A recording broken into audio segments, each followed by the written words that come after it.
Well my dear student, good morning. ఈ class లో 8th class నుంచి వాయు కాలుష్యము చాలా చిన్న లెసన్ ఇది నేర్చేసుకుందాం ఎలా అయినా సరే, ఓకేనా? ఇవన్నీ వీడియో అప్లోడ్ చేస్తానంటే ఏదో మీరు ఏదో నేర్చుకుంటారని ఉద్దేశంతో మీరేమో 2 నిమిషాలు 3 నిమిషాలు మైండ్ మొత్తం డైవర్ట్ అయిపోయి తెలిసిందే మీకు, చెప్పవలసిన లేదు నేను మళ్ళీ, ఓకేనా? డైవర్ట్ అవుతుంది, కంట్రోల్ చేసుకోండి చాలు, ఓకేనా? అది మీకోసమే కదా పెడుతున్నాను నేను. So anyhow, all right. కాలుష్యం అంటే ఏంటి అంటే, పొల్యూషన్ అంటే ఏంటి? ప్రకృతి కారణాల వల్ల కానీ, మానవుని యొక్క కార్యకలాపాల వల్ల కానీ, అంటే మనుషులు చేసే ఏ పని అయినా సరే దానివల్ల పర్యావరణం యొక్క భౌతిక, రసాయన, జీవ సంబంధ లక్షణాలలో, ఓకేనా, అవాంఛనీయ మార్పులు ఏర్పడితే అలాంటి మార్పుల్ని కాలుష్యం అనొచ్చు. ఓకే, కాలుష్యం అంటే అర్థమైంది కదా. మరి పర్యావరణం అంటున్నాం కదా, పర్యావరణంలో ఎవరుంటారు? గాలి, నీరు, భూమి. ఈ 3 కాలుష్యం అయిపోతాయి మన వల్ల కానీ, ప్రకృతి కారణాల వల్ల కానీ. ఈ పర్యావరణంలో జరిగే జీవ సంబంధ, రసాయన, భౌతిక ఆ లక్షణాల్లో ఇటువంటి అవాంఛనీయ మార్పులు జరిగినా సరే, అంటే నేచురల్ గా ఉండాల్సిన దాన్ని కొంచెం ఏవైనా డిస్టర్బెన్స్ అయితే దాన్ని కాలుష్యం అంటాము. ఓకే, మరి వాయు కాలుష్యం గురించి నేర్చుకుందాం. ఇక్కడ ఓన్లీ వాయు కాలుష్యం గురించే. వాయు కాలుష్యం అంటే ఏంటి? వాయు కాలుష్యము కంప్లీట్ గా టెక్స్ట్ బుక్ బేస్డ్ చెప్తాను నేను, ఎందుకంటే టెక్స్ట్ బుక్ ఏదైతే ఉందో అదే డిఎస్సికి ఇంపార్టెంట్ ఇక్కడ, ఓకేనా? ఎక్సెస్ అవసరం లేదు, అంతే సింపుల్ గా. సో కాలుష్యం అంటే ఏంటి? వాయు కాలుష్యం అంటే ఏంటి? సజీవ, నిర్జీవ అంశాలపై, సజీవ అంటే ప్రాణంతో ఉండే మనము, మొక్కలు. నిర్జీవులు అంటే బిల్డింగ్స్ లాంటివి, ఏదైనా మంచి ఒక కన్స్ట్రక్ట్స్ ఉంటాయి కదా, లైక్ చైనా వాల్ కానీ, తాజ్మహల్ కానీ, అలాంటివన్నీ కూడా వాటిపైన ప్రభావం చూపే హానికర, అవసరం లేని అంశాల ద్వారా గాలి కాలుష్యం అయితే, అంటే గాలిలో చేరితే దాన్ని గాలి కాలుష్యం అంటాము. నిర్జీవ, సజీవ అంశాలపై ప్రభావం చూపే హానికరమైన, అవసరం లేని కారకాలు అనేవి గాలిలో చేరితే దాన్ని గాలి కాలుష్యం అంటాము. ఓకేనా? ఇక్కడ గాలి అంటున్నాను కాబట్టి అనేక వాయువుల మిశ్రమం. గాలి అంటే అనేక వాయువులు తెలిసినయే. అందులో 78.09% నైట్రోజన్, 20.9% ఆక్సిజన్, 0.3% CO2, 0.9% ఆర్గాను, ఇంకా మిగతా నోబుల్ గ్యాసెస్ ఉంటాయి అన్నమాట. ఈ విధంగా గాలి యొక్క సంఘటన. ఓకేనా? గాలి అన్నాం కాబట్టి అనేక వాయువుల మిశ్రమం, అందులో ఇవన్నీ ఉంటాయి. అయితే గాలి కాలుష్యాన్ని కలగజేసే కారకాలనే వాయు కాలుష్య కారకాలు అంటారు. ఇవి సాధారణంగా 2 రకాలు అన్నమాట. వాయు కాలుష్య కారకాలు 2 రకాలు. ఒకటి సహజ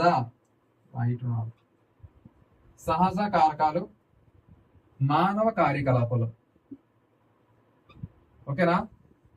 ఈ విధంగా గాలి కాలుష్యం అవుతుంది. ఒకటి సహజ కారకాలు, 2 మానవ కార్యకలాపాలు. సహజ కారకాలు ఏంటి? కార్చిచ్చులు, చాలా చాలా ఇంపార్టెంట్ ఇవన్నీ నేను చెప్పేవి. అగ్నిపర్వతాలు పేలడం, అగ్నిపర్వత విస్ఫోటనం, ఇంకా దుమ్ము, ధూళి, పొగమంచు, వీటి వల్ల గాలి కాలుష్యం అవుతుంది. ఇవన్నీ సహజ కారకాలే. ఏది?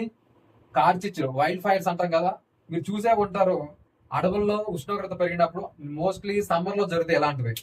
సమ్మర్ లో అడవులన్నీ ఎండిపోయినప్పుడు అనుకోకుండా మంటలు వస్తుంటాయి అడవుల్లో, పెద్ద పెద్ద అడవుల్లో. వాటిని ఆర్పడం ఎవరి వల్ల కాదు, సాధారణ అక్కడ ఎవరు ఉండరు. మీరు చూసే ఉంటారు 2020 డిసెంబర్ అనుకుంటా, ఆస్ట్రేలియాలో టాస్మానియా దీవుల్లో మొత్తం తగలబడిపోయినాయి.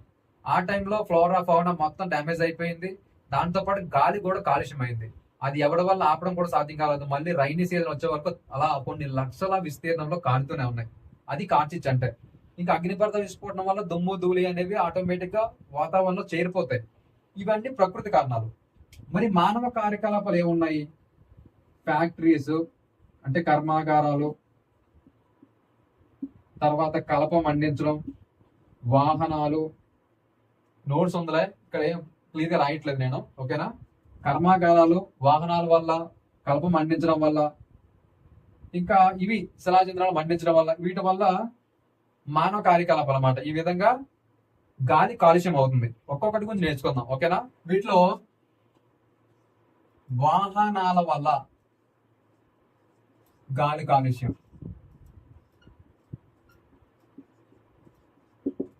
ఏ విధంగా జరుగుతుంది చూద్దాం. వాహనాల వల్ల సాధారణంగా వాహనాలు ఏం వాడతాయి, వాటి యొక్క ఫ్యూల్ ఏంటి, డీజిల్ అండ్ పెట్రోలియం.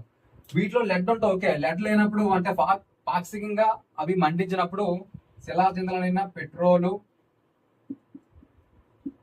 డీజిల్ ని మండించినప్పుడు కార్బన్ మోనాక్సైడ్ రిలీజ్ అవుద్ది. గుర్తుపెట్టుకోండి, కార్బన్ మోనాక్సైడ్. వాటితో పాటు CO2 నైట్రస్ ఆక్సైడ్లు కూడా సాధారణంగా రిలీజ్ అవుతాయి. అయితే ఈ కార్బన్ మోనాక్సైడ్ అనేది వాహనాల నుంచితో పాటు కలపను మండించడం వల్ల, ఫ్యాక్టరీస్ వల్ల, ఇలాంటి విషయాల్లో అన్నిటిలో వల్ల కార్బన్ మోనాక్సైడ్ వస్తుంది. ఈ CO2 గ్రీన్ హౌస్ వాయువు, అది ఓకేనా, తెలిసిందే మీకు అది. ఇది కూడా వాహనాల నుంచి, తర్వాత అడవులు ఏదైనా కలపన మండించినప్పుడు కానీ, ఎందుకంటే సాధారణ మొక్కలు మొత్తం కర్బనంతో నిర్మితం, అది మండించినప్పుడు కార్బన్ డైఆక్సైడ్ రిలీజ్ అవుద్ది. కలపన అందుకే కాల్చొద్దని చెప్తారు అన్నమాట ఎక్కువగా. సో కార్బన్ డైఆక్సైడ్ ఈ విధంగా, నైట్రోజన్ ఆక్సైడ్ కూడా వాయువులు దేని నుంచి వస్తుంది, వాహనాల నుంచి వస్తుంది అది కూడా. సో ఇవన్నీ చేరినప్పుడు గాలి కాలుష్యంలో, గాలి సంఘటనలో మార్పు వస్తుంది. అయితే ఇక్కడ మనం నేర్చుకోవాల్సింది కార్బన్ మోనాక్సైడ్ గురించి నేర్చుకోవాలి. ఈ కార్బన్ మోనాక్సైడ్ అనేది సాధారణంగా మన రక్తంలో హిమోగ్లోబిన్ ఉంటుంది, ఒక ప్రోటీన్. అది ఆక్సిజన్ తో చర్య జరిపి, అంటే దాంతో సంతృప్తం చెంది ప్రతి కణానికి తీసుకెళ్తుంది. కాకపోతే హెచ్బి అనేది ఈ కార్బన్ మోనాక్సైడ్ కి ఎక్కువ చర్య జరిపి తీసుకెళ్తుంది అనమాట. మనం ఎప్పుడైనా సరే సాధారణంగా ట్రాఫిక్ జామ్ లో ఉన్నప్పుడు కళ్ళు తిరుగుతుంటాయి, ఏదో మత్తుగా అనిపిస్తుంటది, నాజియా ఫీలింగ్ వస్తుంది అనమాట. కారణం ఏంటంటే మన శరీర కణంలో కార్బన్ మోనాక్సైడ్ చేరిపోద్ది. ఆ ఏరియాలో వెహికల్స్ ఉంటాయి, దాని వల్ల పొగ రిలీజ్ అవుద్ది, దానిలో కార్బన్ మోనాక్సైడ్ ఉంటుంది. ఆ కార్బన్ మోనాక్సైడ్ అనేది హెమోగ్లోబిన్ తో చర్య జరిపి కార్బాక్సీ హెమోగ్లోబిన్ గా, ఓకేనా, కార్బాక్సీ హెమోగ్లోబిన్ గా మారి ప్రతి కణానికి వెళ్ళడం వల్ల మనకి బ్లడ్ లో ఆక్సిజన్ లెవెల్ తగ్గిపోద్ది. దీనివల్ల అంటే రక్తం యొక్క ఆక్సిజన్ సంతృప్త స్థాయిని తగ్గించేస్తుంది ఇది. అందువల్ల మనకి కళ్ళు తిరిగినట్టు ఉంటాయి, కొన్నిసార్లు కోమా, చనిపోవడం కూడా జరుగుతుంది. ఎక్కువ సమయాల్లో ట్రాఫిక్ జామ్ లో చిన్నపిల్లలు ఉంటే ముక్కలు అది కొంచెం క్లోజ్ చేయాలన్నమాట, లేదంటే కార్బన్ మోనాక్సైడ్ చాలా డేంజర్. ఓకేనా, ఇది వాహనాల వల్ల. ఇంకా రెండు, పొగ మంచు అంటే ఇంకా పొగ ప్లస్ మంచు అనమాట.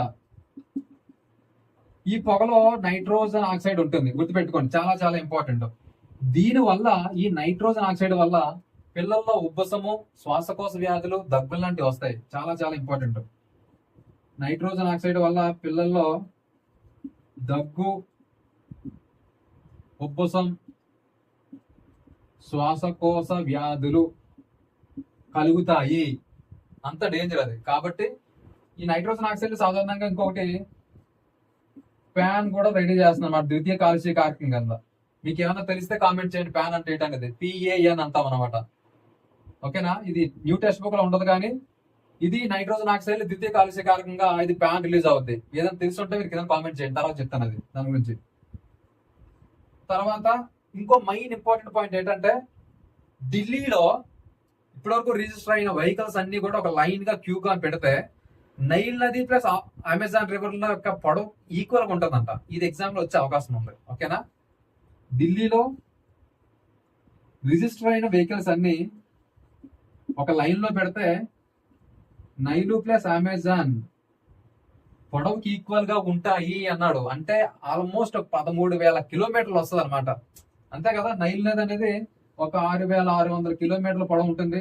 అమెజాన్ ఏమో 4,400, 6,400, ఆల్మోస్ట్ 13,000 కిలోమీటర్లు ఉన్నాయి. అన్ని వెహికల్స్ ఉన్నాయి అక్కడ. అందుకే ఢిల్లీలో కాలుష్యం ఎక్కువ.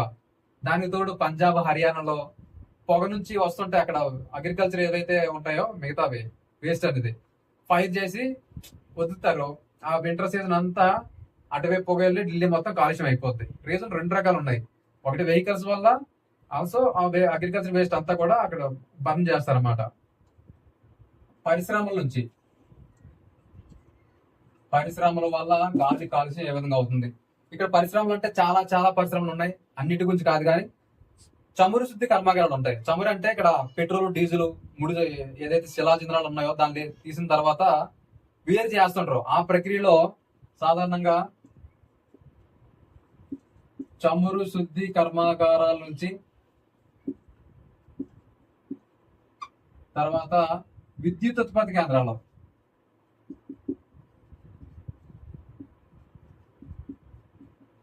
ఈ రెండింటి నుంచి ఎలాంటి వాయువులు విడుదలవుతాయి, అవి ఏ విధంగా గాలిని కలుషితం చేస్తే చూద్దాం. చమురు శుద్ధి కర్మాగారంలో nitrous oxide, nitrogen dioxide, sulphur dioxide విడుదలవుతాయి. ఓకేనా? ఇప్పుడు చెప్పుకున్నాం ఆల్రెడీ. సల్ఫర్ డయాక్సైడ్ అనేది ఆమ్ల వర్షాల కారణం చాలా చాలా. ఇంకా అలా ఇది కూడా ఆమ్ల వర్షాలకి ఇవన్నీ కూడా శ్వాసకోశ వ్యాధులు కలిగిస్తాయి, అలాగే కిరణజన సమక్రియ తగ్గిస్తాయి. మొక్కల్లో ఇవన్నీ ఎక్కువైనప్పుడు నైట్రోజన్ ఆక్సైడ్ అనేది మొక్కల్లో కిరణజన సమక్రియ తగ్గిస్తుంది, ఎందుకంటే పత్రరంధ్రాలు మూసుకుపోతాయి అది ఎక్కువైనప్పుడు. ఇంకా సల్ఫర్ డయాక్సైడ్ తెలిసిందే, ఇది ఆమ్ల వర్షాల కారణం. తర్వాత చెప్తాను ఒక్కొక్కటి.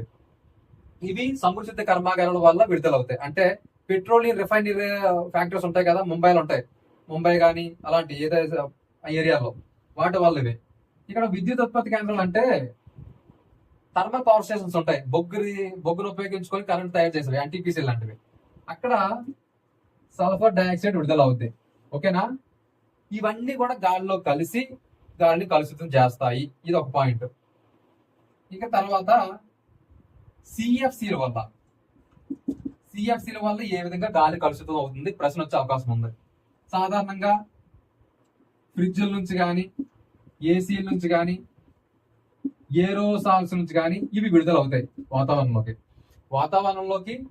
క్లోరోఫ్లోరో కార్బన్స్ అనేవి ఏసీలు ఎక్కువగా యూజ్ చేసిన, ఫ్రిడ్జ్లు ఎక్కువ యూజ్ చేసిన ఏరోసాల్స్ అంటాము.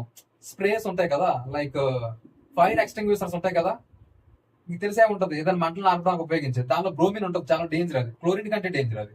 అంటే ఓజోన్ కరిగించడంలో క్లోరిన్ కన్నా బ్రోమిన్ డేంజర్ అన్నమాట. సో వాటిలో ఏరోసాల్స్ అంటే అవి అనమాట.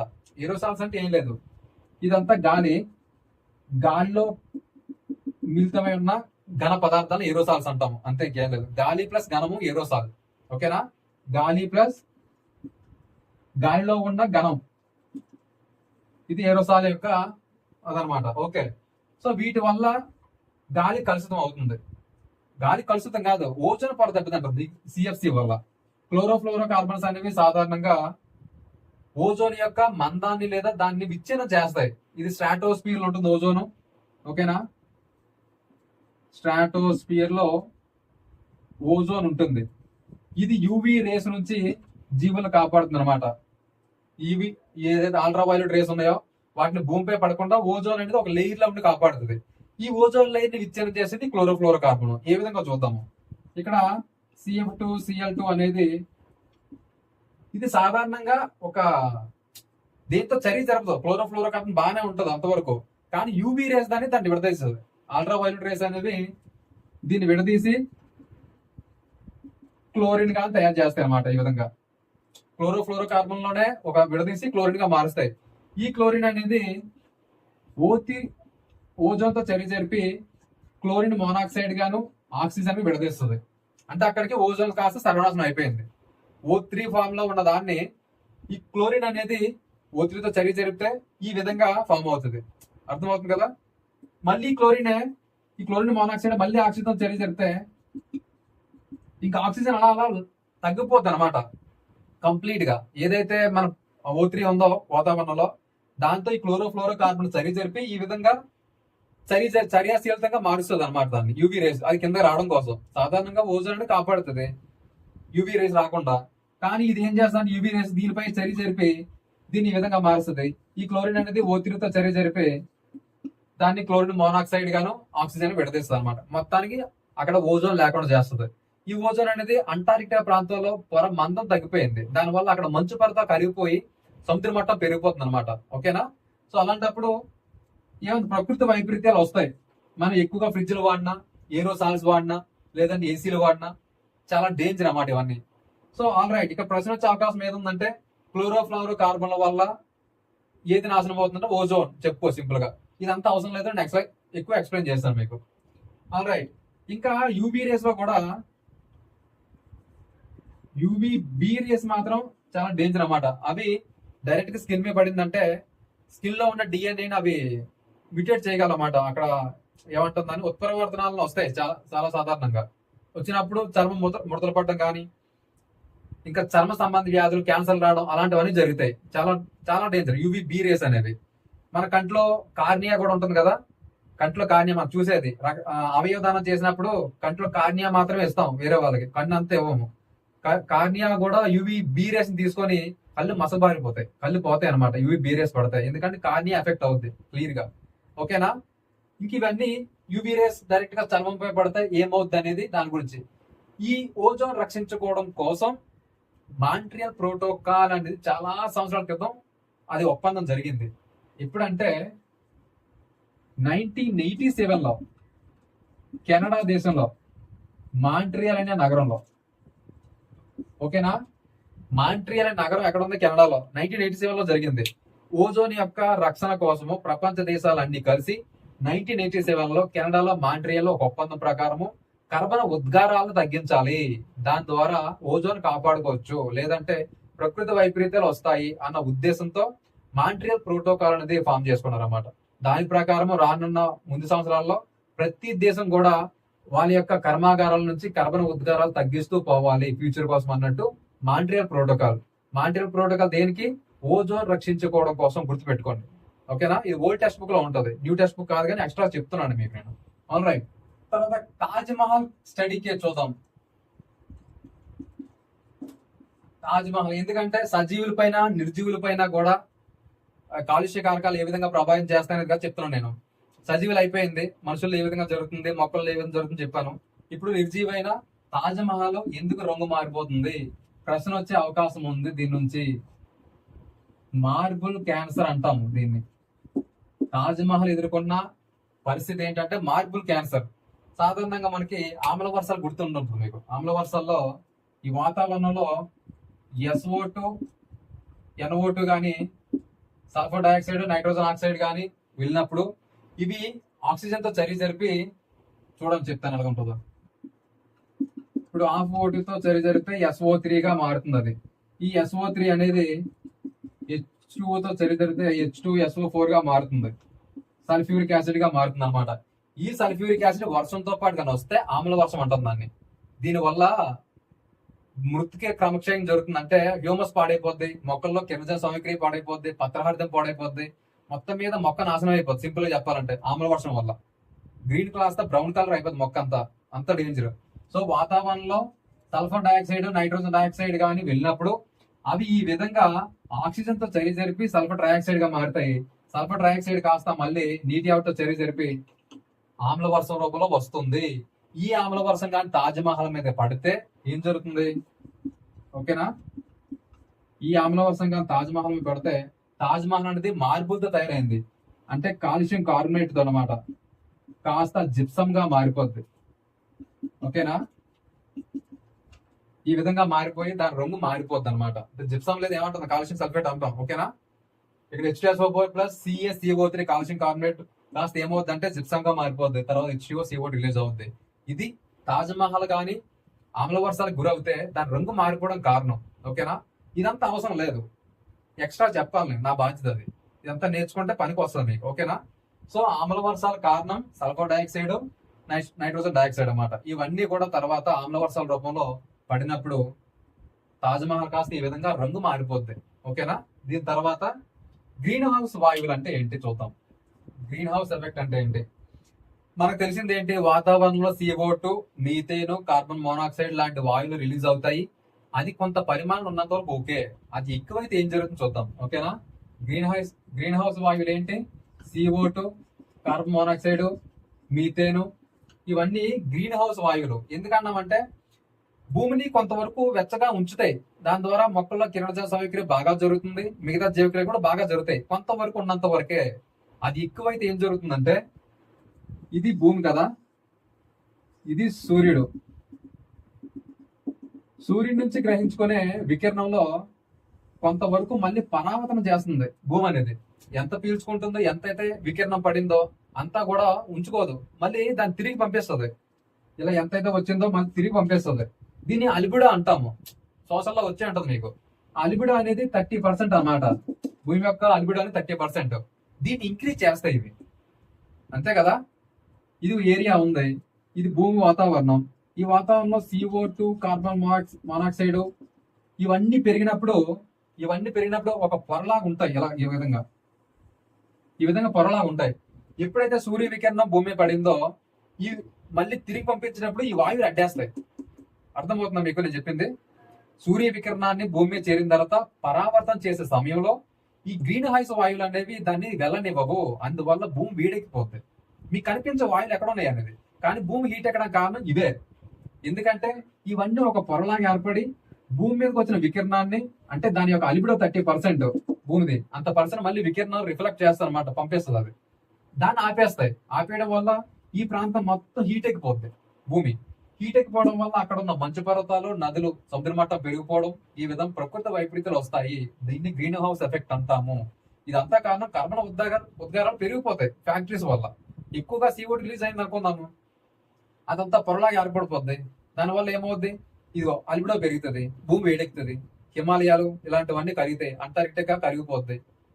అంతే కదా, హిమాలయ నదాలు కరిగిపోతాయి, సముద్ర మట్టం పెరుగుతుంది, కొన్ని ఊర్లు నాశనం అయిపోతాయి. ఇదంతా జరుగుతుంది అనమాట. సో దీనికోసం ఏం చేశారంటే క్యోటో ప్రోటోకాల్. క్యోటో ప్రోటోకాల్ అనేది 1997లో జపాన్ లో 191 దేశాలు నిర్ణయం తీసుకున్నాయి. క్యోటో ప్రోటోకాల్ అంటే గ్రీన్ హౌస్ ఎఫెక్ట్ తగ్గించడానికి, మాంట్రియల్ ప్రోటోకాల్ అనేది ఓజోన్ రక్షించడం కోసం. గుర్తుపెట్టుకోండి, Montreal Canada, ozone. Kyoto protocol green house effect తగ్గించడం కోసం, అంటే కర్బన ఉద్గారాలు తగ్గించాలి ఎలా అయినా సరే. ప్రపంచంలో ఉన్న చాలా కంపెనీలు ఉన్నాయి, అవన్నీ కూడా ఒక స్టాండర్డ్ మెయింటైన్ చేస్తూ కర్బన ఉద్గారాలు తగ్గిస్తూ. కర్బన ఉద్గారాలు అంటే ఏం కాదు, కార్బన్ మోనాక్సైడ్, మీథేనం, ఈ కర్బనం ఏదైతే ఉందో వాటి యొక్క ఆ వాయువులు తగ్గించేయాలి అంతే. ఆ ప్రొడక్ట్స్ ఆ విధంగా ఆపాలని అర్థం. సో క్యోటో ప్రోటోకాల్ అనేది గ్రీన్ హౌస్ ఎఫెక్ట్ తగ్గించడం కోసం. ఓకేనా? సో ఇది గ్రీన్ హౌస్ ఎఫెక్ట్ అంటే. ఈ శతాబ్దం చివరి నాటికి గ్రీన్ హౌస్ వాయువులు అనేది 2% పెరగవచ్చు అనేది ఇంకో పాయింట్ ఇచ్చాడు, గుర్తుపెట్టుకోండి. ఓకే, ఇంకా లాస్ట్ పాయింట్, ఏ విధంగా గాలి కాలుష్యం తగ్గించవచ్చు. సో ఏ విధంగా తగ్గించవచ్చు గాలి కాలుష్యాన్ని? ఏ విధంగా తగ్గించవచ్చు అంటే, మన దగ్గర compressor natural gas, liquid patrolling gas ను, అంటే instead of using petrol and diesel వాటి బదులు కంప్రెసర్ నేచురల్ గ్యాస్ కానీ లిక్విడ్ పెట్రోలింగ్ గ్యాస్ కానీ వాడితే కర్బన ఉద్గారాలు విడుదల అవ్వవు, అంటే కార్బన్ మోనాక్సైడ్ కానీ కార్బన్ డైఆక్సైడ్ విడుదల అవ్వవు అనేది వాడచ్చు. ఇవి కూడా రేటే, ఇది కూడా కొన్నాళ్ళ తర్వాత డేంజరే. కానీ వీటికంటే ముందు గాలి పవన శక్తిని కానీ, జలశక్తిని కానీ, సౌరశక్తిని కానీ, అంటే సోలార్ ఎనర్జీ, వీటిని ఉపయోగించుకొని ఫ్యూచర్ కోసం వాడుకుంటే ఉత్తమం. లేదంటే గాలి కాలుష్యం మామూలే, అంతే కదా. గాలి ఫ్రీగా దొరుకుతుంది, తర్వాత జలాలు ఫ్రీగా దొరుకుతాయి, సౌరశక్తి ఫ్రీగా దొరుకుతుంది. వాటిని ఉపయోగించుకొని మాడిఫై చేసి ఏదైనా వెహికల్స్, ఎలక్ట్రికల్ స్కూటీస్ ఉన్నాయి కదా, ఎలక్ట్రికల్ వెహికల్స్ వస్తున్నాయి, ఈ విధంగా మార్చుకోగలిగితే ఫ్యూచర్ లో ఎటువంటి ఇబ్బంది ఉండదు, గాలి కాలుష్యం అవ్వదు, అంతా బాగుంటుంది. దాని తర్వాత శిలాజంధ్రాల బదులు వాడొచ్చు. ఇంకా వన మహోత్సవం పేరుతో చెట్లు ఎక్కువ పెంచాలి, అంతే, ఇంకేమీ లేదు. చెట్లు ఎక్కువ పెంచితే ఆటోమేటిక్ గా కార్బన్ డైఆక్సైడ్ అనేది అవి క్యాప్చర్ చేసుకుంటాయి, ఫోటోసిన్సిస్ వాడుకుంటాయి. ఈ విధంగా గాలి కాలుష్యం తగ్గించవచ్చు. వీటి నుంచి ప్రశ్నలు వచ్చే అవకాశం క్యోటో ప్రోటోకాల్, మాంట్రియల్ ప్రోటోకాల్ చాలా ఉన్నాయి. మీరు వింటే, జాగ్రత్తగా వింటే, మీరు వింటారు లేదు నాకు తెలియదు, కానీ జస్ట్ 2 minutes 3 minutes చూస్తున్న వీడియో, మీ ఇష్టం, మరి చెప్పడం చెప్తాను నేను. Thank you.